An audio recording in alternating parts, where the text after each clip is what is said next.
The auditorium at the naval base in San Diego was supposed to host nothing more than a routine charity gala. Officers in crisp dress whites mingled beneath crystal chandeliers, their medals catching the light. At the center of the attention stood Chester W. Nimitz Hall's namesake portrait watching over the room, a silent reminder of naval legacy and pride. Near the back of the hall, quietly adjusting a mop bucket beside the velvet curtains, stood Daniel Reyes. Most people on base knew him simply as Reyes the janitor. What they didn't know, or often forgot, was that he was also a single father raising an 8-year-old daughter on his own. By day, he scrubbed floors and polished brass railings. By night, he helped with homework, packed lunches, and sometimes, when the world felt too heavy, he sang old classical pieces while cooking dinner. Daniel had once studied music before life took an unexpected turn. After serving briefly in the Navy and leaving to care for his sick wife, who later passed, he traded concert halls for custodial closets. But he never gave up singing. Especially not Wolfgang Amadeus Mozart. That night, the guest of honor was a decorated Navy admiral known for his sharp humor and booming voice.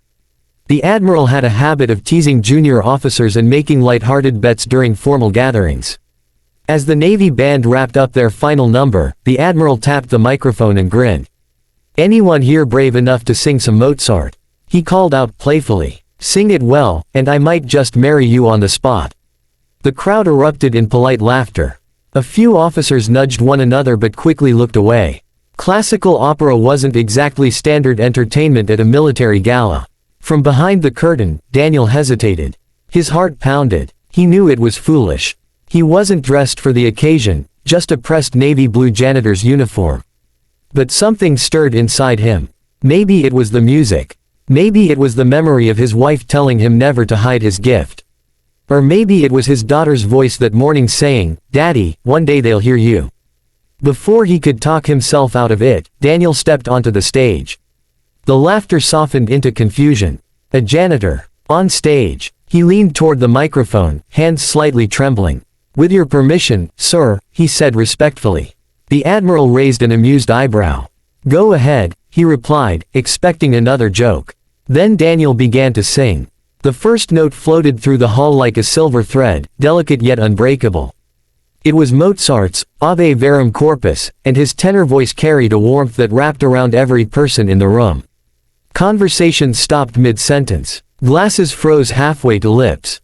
The air itself seemed to pause. His voice wasn't just technically perfect, it was honest. Every syllable carried years of love, loss, sacrifice, and quiet endurance. It wasn't the voice of a janitor. It was the voice of a man who had survived storms and still believed in beauty.